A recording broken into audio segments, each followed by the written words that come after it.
Hello and welcome back to the Shawl Knitter Unplugged.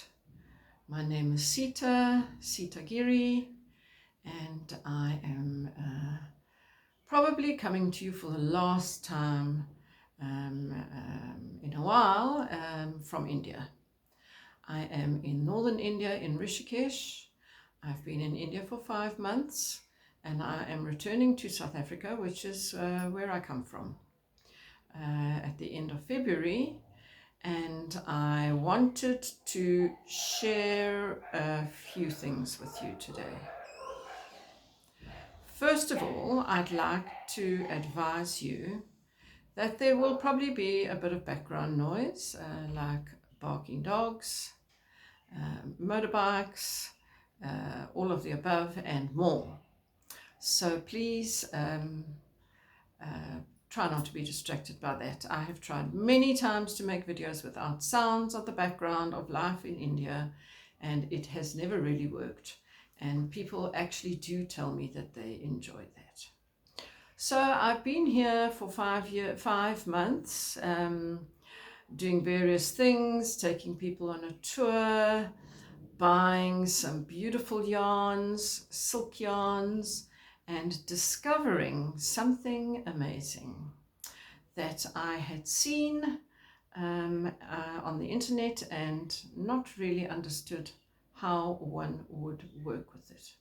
And what I am talking about are these incredible silk cocoons which have been prepared for spinning. So this is an Eri Silk Cocoon, and it comes in this flattened out form, and it's actually known as a cocoon cake, and one can spin. I guess you can also spin on a spinning wheel with them, but traditionally they use a drop spindle to work them, and that is what I am going to be using. You can even see the threads coming off. So I have been using this Eri silk from a place in the far northeast of India where they have a lot of wild silk in the jungles. And this comes from a totally sustainable source. The cocoons are only used once the moth has left. It's also known as Ahimsa silk, and here it is called Eri silk. So I, excuse me, I would like to share these cocoon cakes with you, because I saw them and I thought, gosh, I wonder how one works with that. And so I was sent some to try, and I was just completely blown away at how easy it is to extract fibers from this flat little patty, as it were. And you can see how these fibers pull out. You can see how beautiful and long they are, and how easy they are to spin with. Now it's very, very difficult to make a spinning video. So I'm going to move the camera back, and my face is not going to be in it at all. And I'm going to show you a slight little bit of spinning with the cocoon cakes, because I'm going to be giving a giveaway. I'm going to be having a giveaway of some of these cocoon cakes, Eri Silk Cocoon cakes, for you to try out. And I'd like to show you how they work. And I also discovered that I am a few numbers away from having 1,000 subscriptions on my YouTube channel, which was just such fun and exciting. I never really watch the figures and what's going on of the analytics of my YouTube channel, but I did notice, because I do get notifications, that I was getting quite a lot of new subscribers. Anyway, lo and behold, I went to check up on all the statistics, and I see that I've had quite a lot of men subscribing to my channel, which I find interesting and strange at the same time. It seems that whereas before I had 65% women watching my channel, I now seem to have 65% men watching my channel, which I'm not sure if I can believe that, but anyway, so be it. So as reaching 1,000 subscribers, I am going to be doing a giveaway of this lovely Eri Silk Cocoon cake. I am going to show you how I work with it, and then I'm going to continue with my normal podcast, just showing you a few things that I've been making in the past few months. And at the end, well, I can ask you right now what I would like you to do. I would like you to, if you don't already subscribe to my channel, please subscribe to my channel. You can like this episode, and I would like a comment. The most important thing is going to be the comment that you leave about whatever you like, because that is where I'm going to choose the giveaway from. So let's get down to it so that we don't have a very drawn out affair. So this is the drop spindle that I am already using. It's a very, very basic homemade, this beautiful piece of wood that's just had a little hook carved out the front, and it's got this big seed pod. And this is all silk that I have spun from the cocoon cake. Now you can spin it very, very, very fine, and that is actually what I'm doing. And I would imagine that this silk, as I have used it, I would not only imagine, but it can be used as a ply that you can ply together with any other fibers to give the fiber stability and to give your yarn strength. So this is some hand spinning that I've done in the past few weeks or so, and spun in here, which you may or may not be able to see, is a thin white strand of this silk, and this is virtually impossible to break. It is so strong, so it's quite nice to have it as a strengthening fiber. One could even add it to a sock yarn, I'm thinking.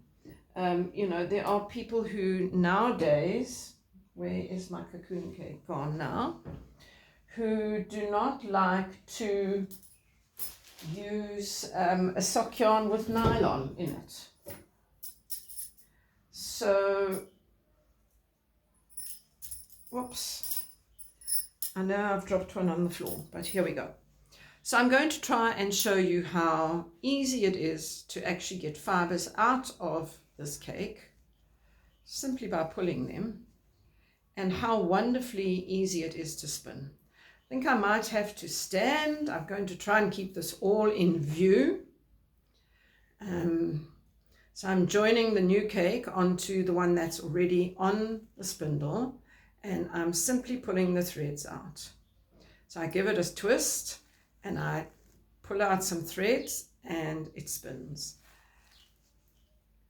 I think it's best if I just show you as I go and not talk too much. I'm going to try and keep the cocoon cake in the picture so you can really see how these threads just automatically, very, very, very, very straight, you know, you don't have to reorganize them. They come out so beautifully, and I'm spinning them onto the spindle, and it's creating this wonderful, very, very fine thread. And you see how fine it is? Then I simply unhook it from the hook at the top of the spindle, and I'm going to wind it on. So the cocoons are boiled once the moths have left the cocoons. They are boiled and then they are pounded very, very, in a very simple manner, with a wooden sort of pestle, as it were. They are pounded into these flat cakes and dried. I don't think that it's as easy as I'm sort of making it sound.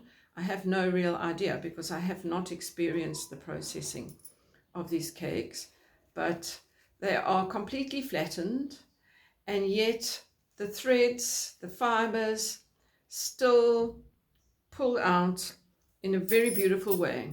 I have discovered, and maybe you have too, if you spun silk, that it's probably quite a good idea if you moisturize your hands before you get going, because silk is a very different kind of fiber, and it's dry. It's very, very dry, and it does actually help quite a lot to be able to have your hands slightly moistened. No, not wet or damp or sticky, but just to have a bit of grip on your fingers so that you can hook it and help to pull the fibers out and to assist in the spin. So this is what I do. I pull and I give a little twist. I pull and I give a little twist. It's now spinning very beautifully. This, by the way, is a very, very, very funny spindle. I have adjusted it many times, but it will not spin in a clockwise direction. So I adjusted the top whirl. I lifted it up, and that has helped, but it still will not really spin in a clockwise direction. So I am doing this Eri Silk spin in an anti-clockwise. I don't know if I'm going to ply this. I may ply it, or I may actually spin it in with another fiber.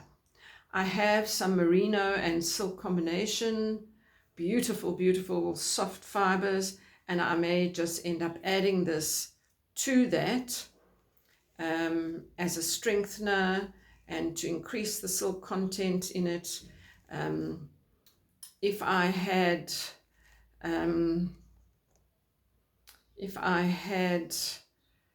some alpaca or some mohair, I would also like to use it to strengthen that. So I think that's all I need to show you for today. You can see how beautifully and how easily it spins. It's a little bit fluffy, but it's not really. I mean, look, you can see how incredibly thin it spins beautifully. And I'd love you to have an opportunity to try it. So there we go. All right, so I'm back and we're back on with the show. And I'd just love to show you what I'm wearing. I don't know if I'll be able to show it to you right down to the bottom, but this is a Dando Designs, and it's called a Komichi top. And I have knitted it with a combination of pure linen and pure Eri silk. So I will stand up and show you the beautiful texture of it. I don't know which is the best way. This is a very not a very professional podcast at the moment, but it's done with different textures. So the garter stitch is done with a strand of Eri silk and a strand of linen, and then the stocking stitch sections are just done with the linen on the same needle. I think it's a 4.5 millimeter needle, and it's two long square rectangles that you make, and then you stitch up the shoulders. I think I did a 3 needle bind off, and there's no edging whatsoever. It's just this lovely tunic, and it's very, very soft and cozy and comfortable and drapey. So that is what I'm wearing today. And I'm also wearing this beautiful hand-woven baby camel fiber shawl, which is so soft. It's like a cashmere. I hope you're not seeing all the messages that are coming through on this video. It was my birthday yesterday, and I still seem to be receiving quite a lot of messages. So that is what I'm wearing. I made this, I think in October, and now the weather's warming up slightly. It's winter here, and I'm getting some chance to wear it. But I have been knitting these wonderful, scrappy, long tubular cowls from Curious Handmade with all my scraps.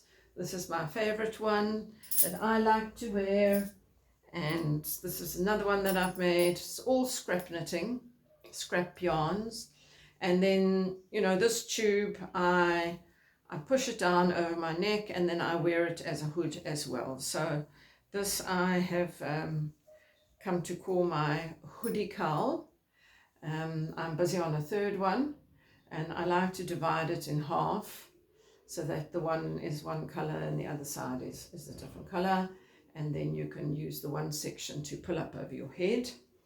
And I've been living in mine. So I'm knitting those, my hoodie cowls. That's loosely based on the scrappy cowl from Curious Handmade. Basically the stitch count is the same. And then I had a very sweet little request from my granddaughter, who is 8 years old. She wanted me to, I asked her what I could make her. I know she's not into like granny knitted garments, although my garments are kind of different. She asked me please if I will make something for her baby doll.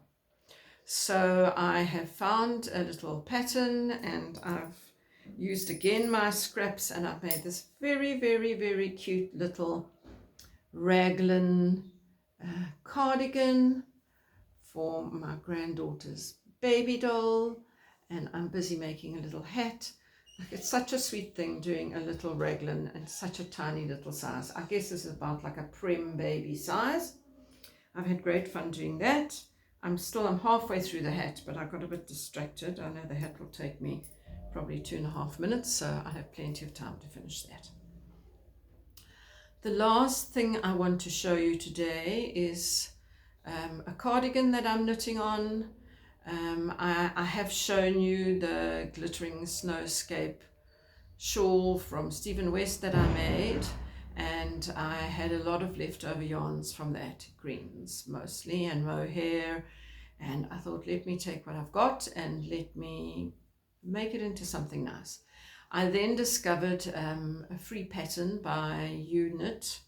I think they're in Toronto, they're in Canada, called the Claudita cardigan. So I swatched for that, and I managed to get the gauge with fingering weight and a mohair, and I'm strapping it up. I'm doing all sorts of things with it. It's a bottom-up cardigan. I've never knitted a bottom-up cardigan, and it's a circular yoke. So it's been quite an interesting experience for me. Quite nice actually. I did enjoy it, knitting a bit of the body and then knitting a bit of the sleeve from when I felt like it, and then suddenly I had one sleeve done and carrying on, and finally at the at the underarms you join all the pieces together. So I am now busy on the yoke, and maybe I can show you more or less what it looks like. So here is a sleeve. So I've used the fingering weight, and you can see I've used a couple of different green mohairs. I've got green fingering weight yarn, merino, and green mohair. And then I've added this little touch of yellow on its own. And basically the whole yoke is striped. I don't think I can give you any decent kind of reference to how this garment will look, but basically maybe if I do that and then I do that, and then you can see where we're going. So here we are,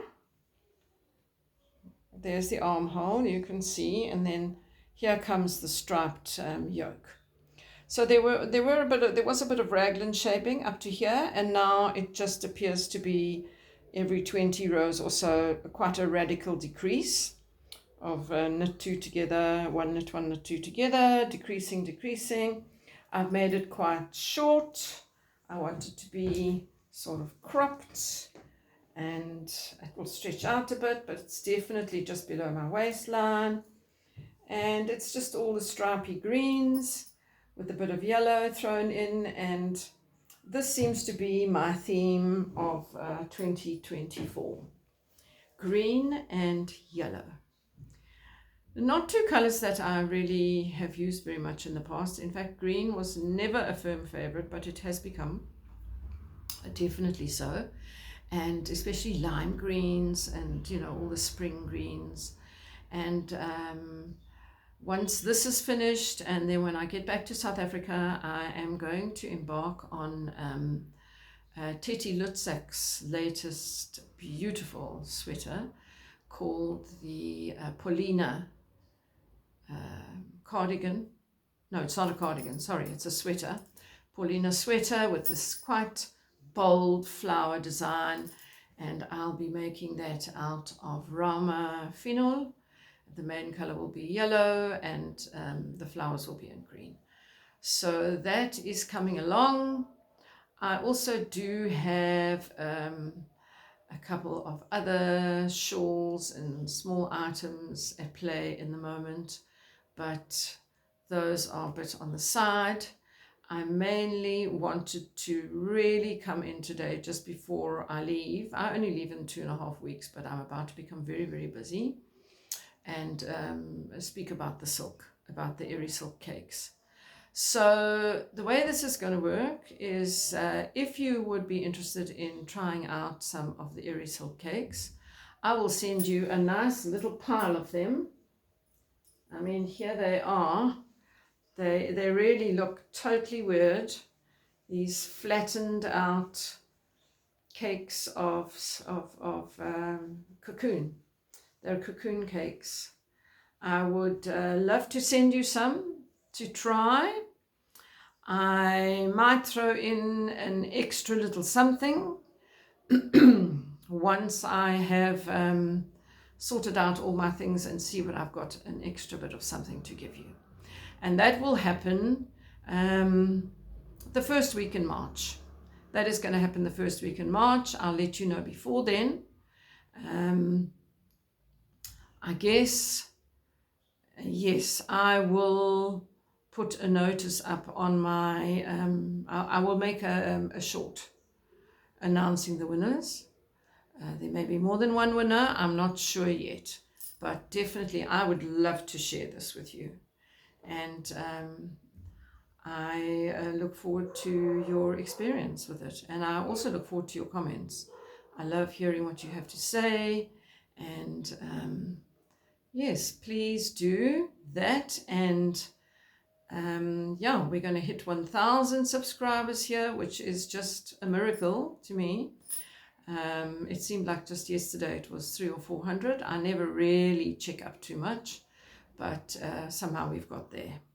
And I really enjoy sharing what I make and where I am and what's going on in my fiber world with you through the podcast. And I might have mentioned that I'm going to be getting into some weaving this year. I'm looking very, very much forward to that. It's probably one of the only fiber arts that I have not really delved in. I think I've done some extremely basic weaving. I remember many, many years ago, I constructed a frame and put some nails in and strung it up and made some weird thing.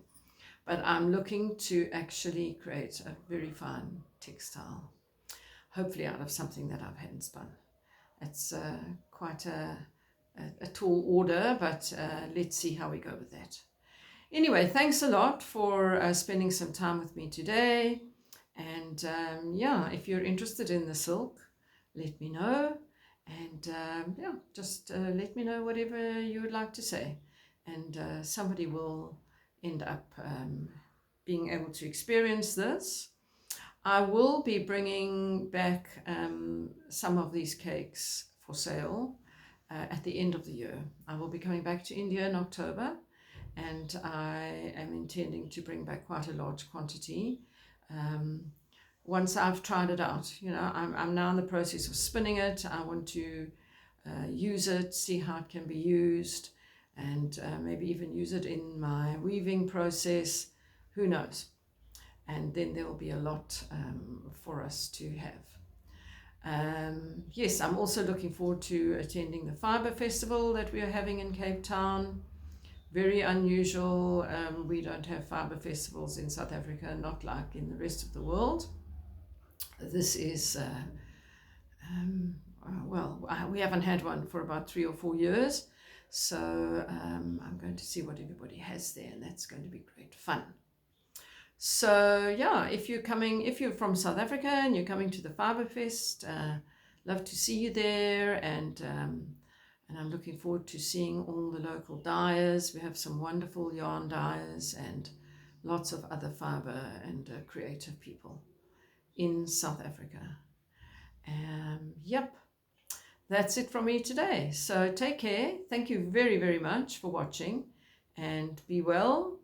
And yes, I guess the warm summer is coming to an end, and here we are entering almost spring, I would say, which is very exciting.